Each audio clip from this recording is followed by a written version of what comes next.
Okay, so this is the first video in our next topic, which is mass transport, this time in plants.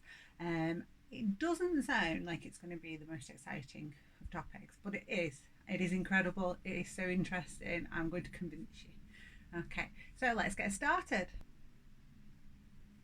Okay, so I told you I was going to convince you. So this is my first ponder point. So I'm thinking first of all about water transport through a plant. I want you to have a think about the tallest trees that you've seen. You may be sat in the garden listening to this and, watching this, and you might see a really, really tall tree. You might just ponder, how does water get transported so far through that plant? Okay, in us, we know that our blood, our mass transport system, is reliant on our heart to pump the blood to create the hydrostatic pressure to force the fluid around in our vessels. But how does water and mineral ions move through xylem from the bottom of a tree all the way to the top of the tree? Now that's what this topic is all about. So you should be able to answer that question by the time we've finished. Okay, so your first task today is to use page 3 in your keynote to answer the 2 questions. So pause the video here and give that a go, and then rejoin. Okay, you should have rejoined us now, so let's have a look at the answers. Okay, so 1, why is water described as polar? Well, although it's a neutral molecule, it has a negatively charged oxygen atom and a positively charged hydrogen atoms. So that's why it's a polar molecule.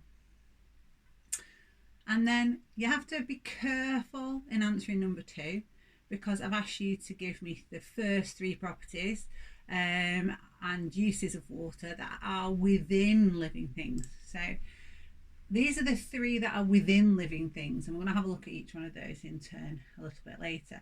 So that it is a metabolite, so for example is used in hydrolysis, it's a solvent, and it's also cohesive, so forms hydrogen bonds which holds water molecules together, which has lots of importance in our current topic.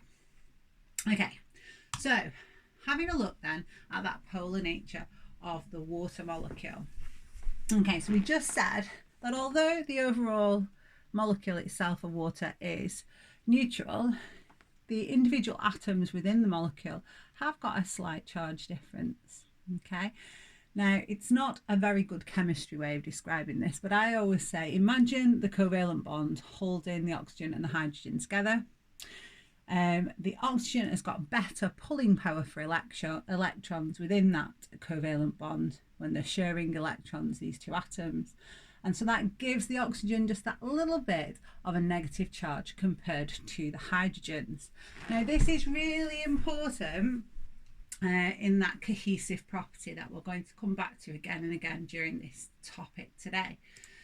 Okay, so if you think about a lot of water molecules, you can see that there are slight intermolecular forces, slight attractions between water molecules, because the oxygen is slightly negative and the hydrogen is slightly positive. So you've got that slight charge difference causing the water molecules to be attracted to each other. Now this is what causes the behaviour of water that you're so familiar with. So when water molecules cling together on the end of a tap, forming a giant droplet, you can see the droplet forming, getting bigger and bigger. So that's more and more water molecules joining the droplet and holding on to that droplet by these weak intermolecular forces. Once the entire droplet becomes so large in mass that it is bigger than the small intermolecular forces collectively, that's when the droplet breaks. So you can have a go at this at home if you want. You can get a penny and you can see how many drops of water you can place on top of the penny before the dome of water splashes down the sides of the penny. It's quite good fun. Or you can Google it and have a look at a YouTube clip or something. Okay, now it also means that water, because of its polar nature, not only has cohesive forces where it holds water molecules to each other, it does mean that in, for example, glass or other vessels, the water can interact as well with the molecules, the sides of the vessels, which explains why water clings to glassware and why you have that kind of curved meniscus that you look at when you're in your chemistry lessons. Okay, so that's again because of that polar nature of the water. Okay, so you've got a 10-minute activity now. I'd like you to take the 6 things the exam board for AQA Biology want you to learn off by heart about water. Okay, and I want you to create a diagram to summarise them. So doing a little bit of dual coding, helping your memory hopefully to keep this information in. Okay, so you want something to illustrate it's a metabolite, something to illustrate that it's a solvent, something to illustrate its high heat capacity and ability to buffer temperature changes. It's got a high latent heat of evaporation, so usually we use sweating as an example of that. It's got these cohesive forces we've been talking about, and produces, because of that, surface tension. Okay, so have a read through and see if you can illustrate them. You can also Google those properties to get inspiration. 10 minutes and join us back.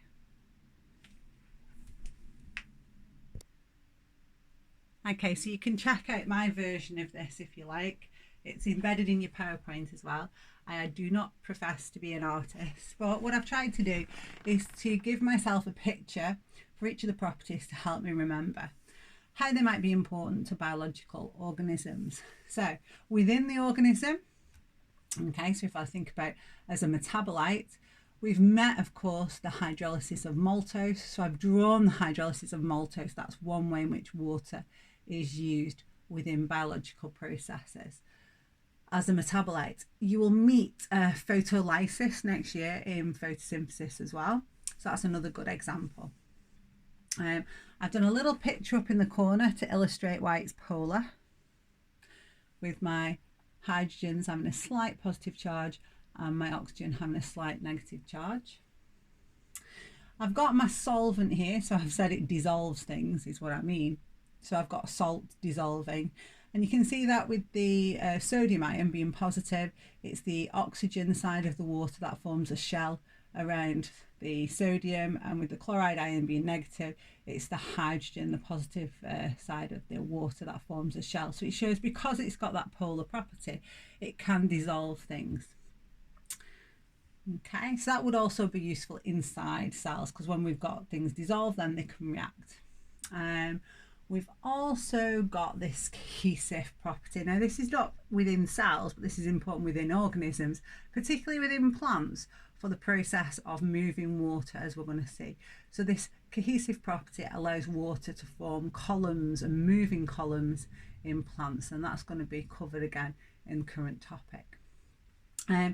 Other things outside of organisms, surface tension is very important to water. In insects that rest on the surface of water, they can do that because of the cohesive properties of water. It means the water molecules are attracted to each other, and obviously the weight of these insects is less, in terms of the mass, is less than the strength of the intermolecular forces of the water molecules. So the water molecules hold together, and that creates this surface tension for the pond skaters to walk on. That, of course, gives them their habitat. To that link to what you learned about water at GCSE in physics, or the idea it's got a high specific heat capacity. My best example of this, really, something I can't draw, which is when you go on holiday and you've got a pool that's not heated. In the morning, it doesn't matter how beautiful it is. I think we're somewhere in Greece, lovely sunny weather. First thing in the morning, jump in that pool. It was freezing cold. And then at night, when like the sun had gone down, by then it was just about bearable for you to go for a swim. Now, that was because of the high specific heat capacity of water. It requires a lot of energy to just raise the 1 kilograms or 1 gram of water's temperature. 1 kilogram of water's temperature, 1 degree. I think that was the definition. You'll know better than me from your physics GCSE. So to raise the temperature of water just 1 degree, it takes a lot of energy. Therefore, it's very good for living organisms within that water because it makes it a very stable temperature environment. The temperature doesn't change very readily. So I've drawn some happy little fish in a sunny pond because although the sun is blinding and shining, the pond is staying the same temperature. Okay. And then another one you learnt at GCSE, it's got a high latent heat of evaporation, which means it requires a lot of energy to break the intermolecular forces between the water molecules, therefore can be used by organisms to get rid of heat energy. So for example, you use it when you sweat. When the water in your sweat evaporates from the surface of your skin, it takes the heat, or it uses the heat energy to cause the water to change from liquid water to vapor to gas, and that helps you to stay cool. Okay, right, so that's the properties of water. Now you'll see in the spec at the front of your student notes, those are the things you need to learn off by heart. It has come up at AO1 so far, and that's it. It is new to spec. Okay, so another area in the spec at the beginning of your keynote you'll see is the use of ions. Well, to tell you the truth, we've already taught you this section of the course, but we've taught it to you in the different sections you've met the ions. So I'm going to test you now to see what you know about these ions already. So the 4 named ions that you're supposed to know about are ions, sodium ions, phosphate ions, and hydrogen ions. So have a look at the first 2 pictures on the screen. We've got a nucleotide. You should recognise the structure. Pentose sugar, nitrogen containing base, and then importantly a phosphate group. And we know that we use these to make up DNA and RNA, our nucleic acids. So what do we know about that ion already then? So I'm hoping you've recognised that in the phosphate group we've got phosphate ions. Can you see the negative charge there? So that means that DNA and RNA have massive numbers of phosphate ions. You need a source of phosphate ions if you're a living organism to be able to make nucleotides and so make these 2 polymers. Okay, I'm going to test you on your next one. Whoop. Okay, do we recognise this structure? I'm hoping you see it as a phospholipid and recognising that it is the molecule in the cell membrane and other membranes within cells. So it has those really important properties, a hydrophilic head and hydrophobic tails. The hydrophilic head, of course, contains phosphate ions, which you knew about already. So that phosphate ion is required by a living organism. All organisms need them. They need them to make phospholipids for their cell membranes. Let's have a look at another one and where you've met it. Back to digestion. Do you remember? I'll show you in the picture. Here we have sodium being actively transported out of the epithelial cell of the small intestine, creating a concentration gradient across the membrane from the lumen to the inside of the epithelial cell. Sodium moves into the epithelial cell by facilitated diffusion and brings in glucose via the cotransport protein with it as well. So this is the cotransport of glucose. Remember, the cotransport of amino acids happens in exactly the same way, and it's dependent on our lovely sodium ions. So they're important there, and the examiners expect you to remember where they were used. Okay, what about this one then? Do you recognise the structure?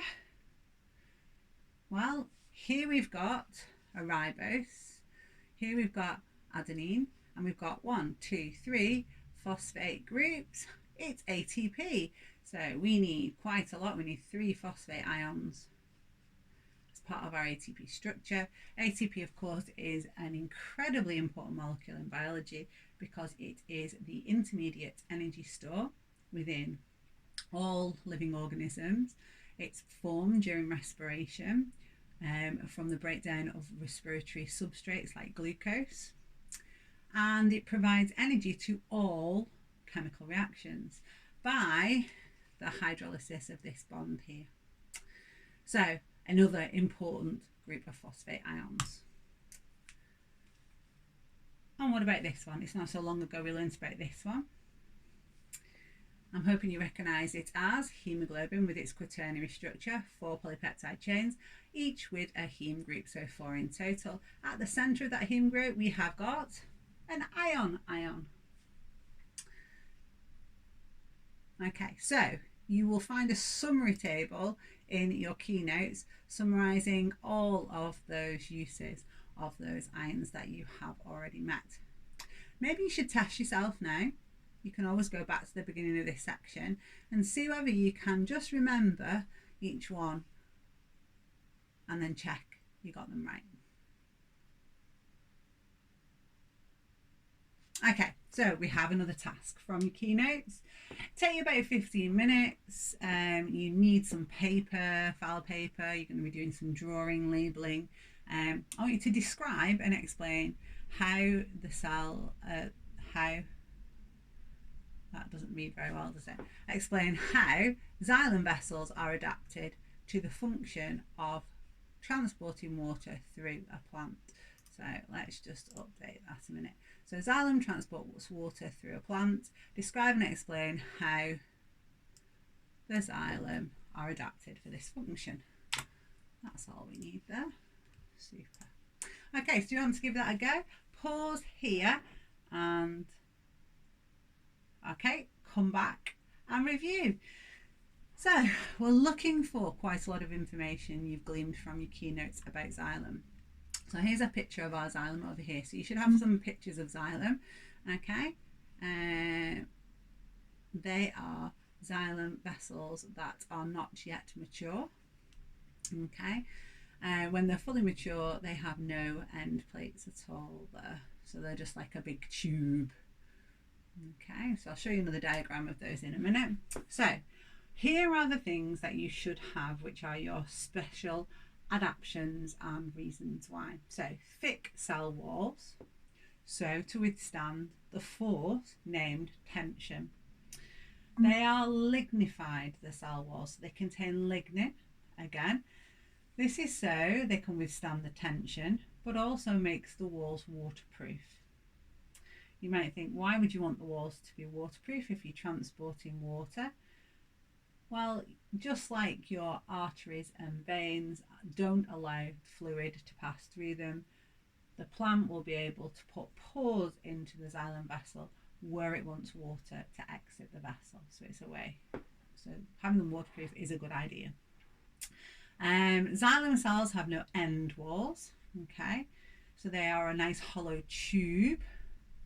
Okay, not completely hollow, they're saying a tube. They are a tube though. And that is so there is a continuous column of water. That's really important for how water moves through the xylem. It moves in a continuous column. The xylem vessels, as you can see as well, are stacked on top of each other. Again, that is so you can have a continuous column of water through this vessel of xylem. So these are the individual cells stacked on top of each other, and they are so you get a continuous vessel. There is no cytoplasm. Okay, so that reduces resistance to the flow of water, or again you can say so allows a continuous column of water. The xylem cells have got pores. Okay, these are in the side walls, and you'll see them in my picture that I draw later on. They allow sideways flow between vessels. So if this one is completely blocked off, say that this bit of the plant gets damaged, then the water can continue on its journey via the pores in the side walls to the next vessel. They're narrow tubes. This is really important.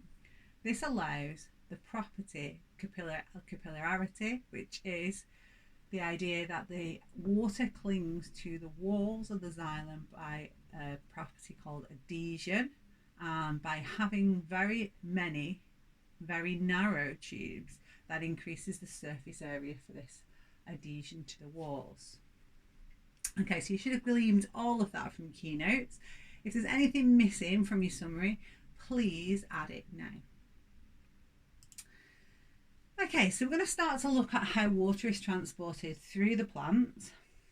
Okay, so what I want to show you is how it gets into the hair root cell. I'm hoping you remember hair root cells from school, so in the roots of the plant. How it then moves from the root hair cell to the xylem, and then into the xylem, and then most importantly, how it's pulled up the xylem, this is without a pump, up the stem of the plant, all, you know, for these big tall trees, all the way up the tree and into the tissues. And why it's doing that, okay, because of the tension produced from loss of water from the leaf tissue surface. Okay, but please note, the water doesn't just move in through the roots, up the xylem and out through the leaves, because of course some of the water is going to be used for hydrolysis and photosynthesis and other processes in the plant. So remember, it's not all going to just exit via the tissue of the leaf. So I'm going to concentrate a little bit on that first section, which is mainly AO2 in the way the examiner asks, and then this most important AO1 section, the pulling and the tension. Okay, so into the hair root cell. So in your keynotes you'll see a bit of a summary, but it is just application. So the hair root cell actively transports mineral ions such as nitrates into the cell. This lowers the water potential of the cytoplasm. So water enters the root hair cells by osmosis, simply. So that's how you get water into the root, via the root hair cell. Let's have a look whether you can think back to GCSE and your new A-level knowledge. Can you suggest how the hair root cells are adapted to their function? Pause here and have a go. Okay, you should have unpaused now. Let's have a look. So, have you got that the hair root cells have got extensions to increase their surface area to volume, to increase their uptake of water? Tick if you have. Have you got that they've got a thin cell wall, so a shorter diffusion pathway for water? Tick if you've got that. Now this is the one that's not hidden in your keynotes, but you should have known as soon as I said active transport. They contain many mitochondria to produce the ATP needed for that active transport.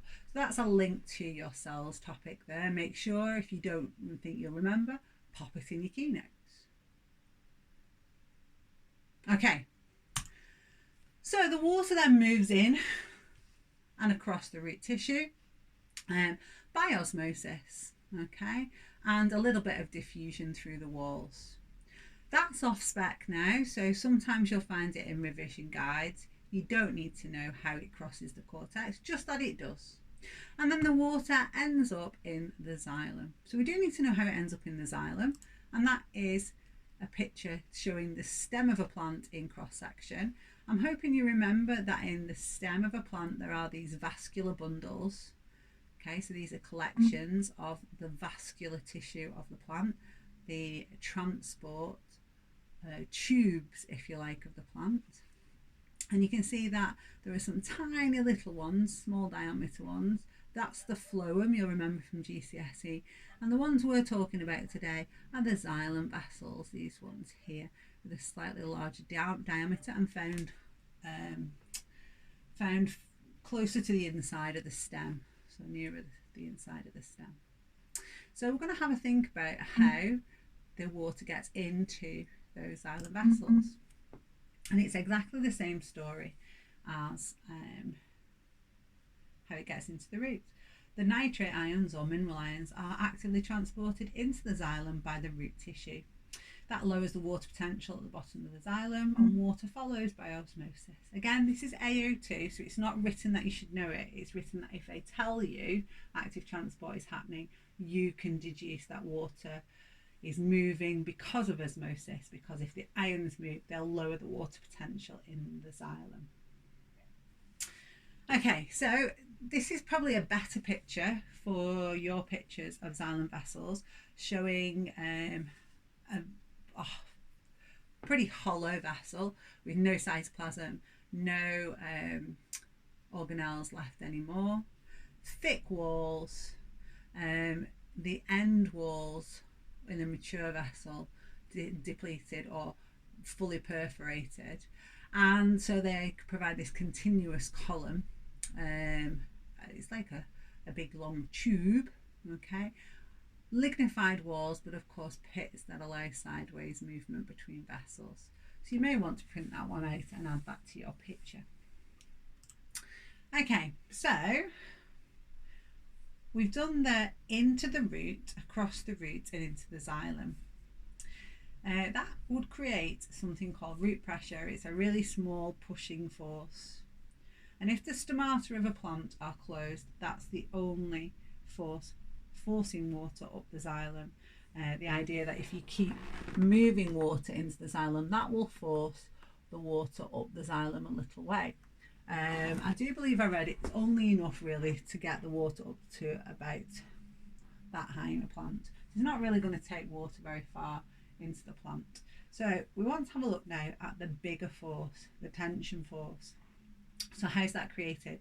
And this is a big pulling force, pulling water up the xylem into the leaf tissue. So water is actually lost from the leaf tissue surface. That's what creates the tension and pulls the water column up the xylem.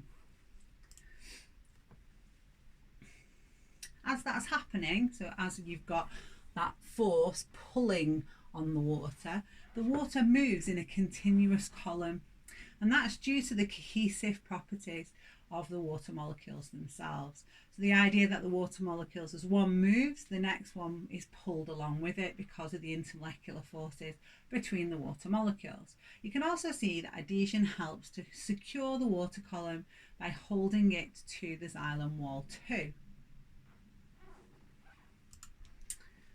Okay, now do remember that this purpose of moving water through the plant is not so water goes in at the root, moves up the xylem and just exits through the leaf tissue. On the way, tissues will take water from the xylem as they require it for their life processes, like hydrolysis. Okay, next task. Now, I've said 40, depends how beautiful your picture's going to be. I know some of you will. Mine took me about 15 minutes, okay? But I kind of know it anyway, so it'll take you 20 minutes as a minimum. I want you to use your keynotes now to produce a summary poster of how water is pulled up the plant in the xylem. Okay, you want you to start it like this. So you start with that picture, you draw that picture out, and then you add. Okay, if you've got some time remaining, you can have a go at the revision questions at the back of the student notes that match up with what we've covered so far. Okay, so pause here while you do it and then restart. Okay, so you should have joined us back and you're not allowed to laugh at my diagram. You should have something a bit like this. Okay, so I'm going to explain it in two parts on my diagram, and let's check you've got the bits that you need. I've got a checklist coming as well. Okay, so we've got into the root. So I've got active transport of mineral ions like nitrates into the root. That would lower the water potential. I could have written lowers water potential on, and water's moving in by osmosis. So I've used my purple pen to show osmosis, osmosis, osmosis, osmosis. So the water is moving across the root by osmosis. It also moves by diffusion through the cell walls, but that's a bit of off spec. Again, at the base of the xylem, mineral ions are being actively transported in my picture. And because of that, lowering the water potential, so water moves into the xylem by osmosis. So that creates that small push. That's kind of not the thing that the examiner's that interested in unless they're looking for AOT questions. What they're super interested in is what's going on at the other side, which is called cohesion tension theory. So what's happening is water is being lost from the earth space through the open stomata. So this only happens when the stomata of the plant are open. And we call that process transpiration because the water evaporates from the surface of the leaf through the open stomata. That lowers the water potential in the airspace. So that water then moves out of the mesophyll cells. Okay, now you can see it diffuses out because this is a low concentration of water in the airspace. But it also creates a water potential gradient throughout the rest of the tissue. So from cell to cell, water is moving by osmosis and then diffusing into the airspace. This means that water moves out of the top of the xylem by osmosis to replace that water that is being lost through the leaf tissue out of the cell, out of the open stomata by transpiration. Then this movement is what is pulling or creating a tension force, which is actually a measurable negative pressure because it's a sucking action. So if you imagine you sucking up a straw, this is pulling the water on the water. The water is in continuous columns within the xylem vessels due to the cohesion between the water molecules, and it's also sticking, if you like, adhering to the walls. So the walls are helping to hold the water up. Remember, they're very, very narrow, these xylem vessels, so that gives us a large surface area of walls for this adhesion, and it also means that we have got I don't know what I was going to say there. So anyway, so we've got a large surface area for adhesion. Water in a continuous column being pulled up is called the transpiration stream. So have you got those key things summarised? I've got a bullet point list now for you to check off on your diagram.